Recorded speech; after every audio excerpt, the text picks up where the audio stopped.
Hello students, मैंने अपने पहले लेक्चर में बताया था कि डबल अकाउंटिंग सिस्टम में कौन कौन से अकाउंट्स बनाए जाते हैं। तो ये एक प्रैक्टिकल प्रॉब्लम है आपके सामने, जैसा कि स्क्रीन पे शो हो रहा है। ये शुक्ला की बुक का है। बैक क्वेश्चन प्रॉब्लम नंबर 3 है। तो ये क्वेश्चन है, ये क्वेश्चन एक रेलवे कंपनी का दिया हुआ है, जहाँ पर नॉर्थन रेलवे कंपनी का है। और यहाँ पर देखिए, रेलवे कंपनी का जो उसका मेंटेनेंस करेगा, ये जो खर्च करती है रेलवे, तो वो उसका एक्सपेंडिचर हो जाएगा। और जो पैसेंजर से उसको जो रेंट मिलता है, मतलब वो टिकट जो पैसेंजर्स लेते हैं, तो उसका जो पैसा होता है वो उसका पेमेंट होता है। तो इसको हम लोग, चलिए ये क्वेश्चन सॉल्व करते हैं। क्वेश्चन देख लीजिए आप लोग। मेंटेनेंस ऑफ वेज दिया हुआ है 7000, locomotive power 9942, then passengers carried ये 18400, then minerals carried 14366, then traffic expenses 18398, then a chief rent paid 11291। ये क्वेश्चन में देख लीजिए फिगर्स। ये बुक का क्वेश्चन है, शुक्ला की बुक का क्वेश्चन नंबर 3 बैक क्वेश्चन। इसको अब हम लोग सॉल्व करते हैं। नीचे आपको क्या इन्फॉर्मेशन दी हुई है, ये सारे जो दिए हैं आइटम्स, उसके बाद में following balances were on 31 March 2014 regarding fixed assets and fixed liabilities. Fixed assets और फिक्स्ड लाइबिलिटीज़ के हमको जो बैलेंस हैं वो दिए गए हैं। 7% प्रिफरेंशियल शेयर्स 1 लाख रुपीज़ के हैं, इक्विटी शेयर्स 3 लाख रुपीज़ का है। ये सब हमको किस में काम आएगा? बैलेंस शीट बनाने में।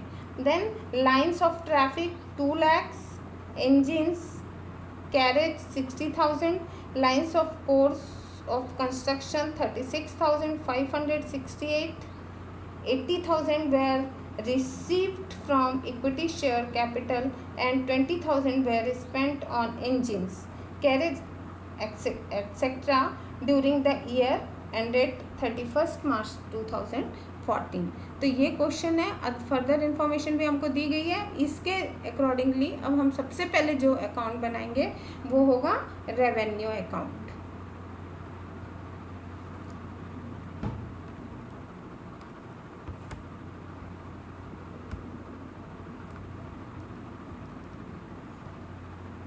ये देखिए, रेवेन्यू अकाउंट फॉर्मेट सेम है, टी शेप में ही बनता है। रेवेन्यू अकाउंट में for the year ended at 31 March 2014। तो यहाँ पर जो क्वेश्चन के according maintenance of the way दिया हुआ है, लोकोमोटिव पावर दिया हुआ है, then traffic expenses, carriage and wagon repairs, ये इतना चीज़ आपका रेवेन्यू अकाउंट में आएगा। रेवेन्यू अकाउंट बेस्ड होता है प्रॉफिट एंड लॉस अकाउंट के अकॉर्डिंगली। तो सारे एक्सपेंडिचर्स हम डेबिट साइड में लिखते हैं और सारे जो रिसीव्स करते हैं उसको इधर लिखते हैं।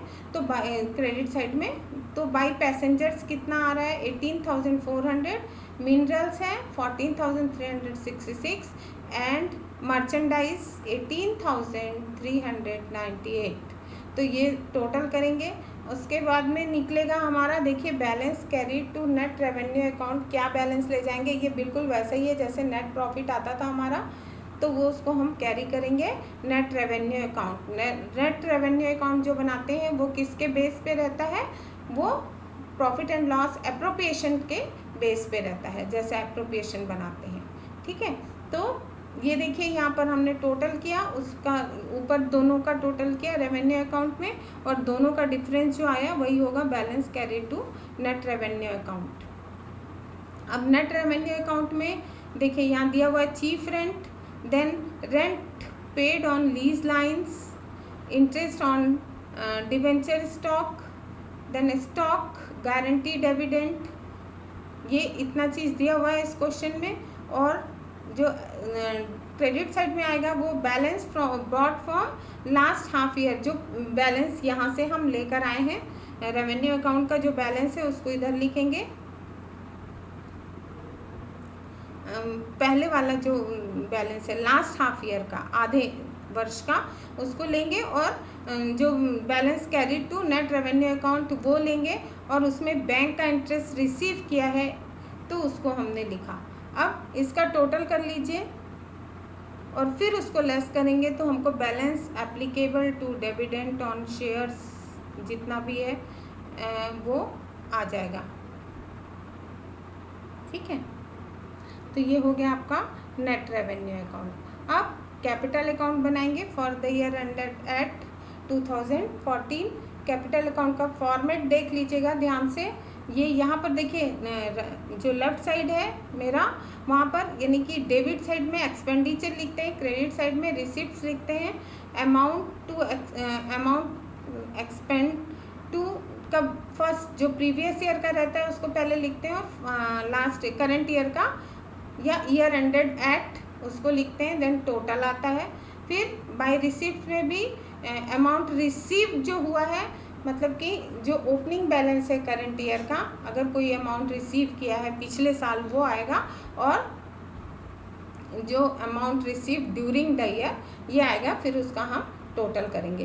तो इस तरह से ध्यान रखिएगा, जो पहला कॉलम है एक्सपेंडिचर या रिसिप्ट्स के बाद में, वो पहला कॉलम प्रीवियस ईयर के लिए बनेगा, दूसरा कॉलम करंट ईयर के लिए जो ईयर एंड हो रहा है अभी, करंट ईयर एंडेड वो होगा, और तीसरे कॉलम में उनका दोनों को ऐड करके टोटल लिखेंगे।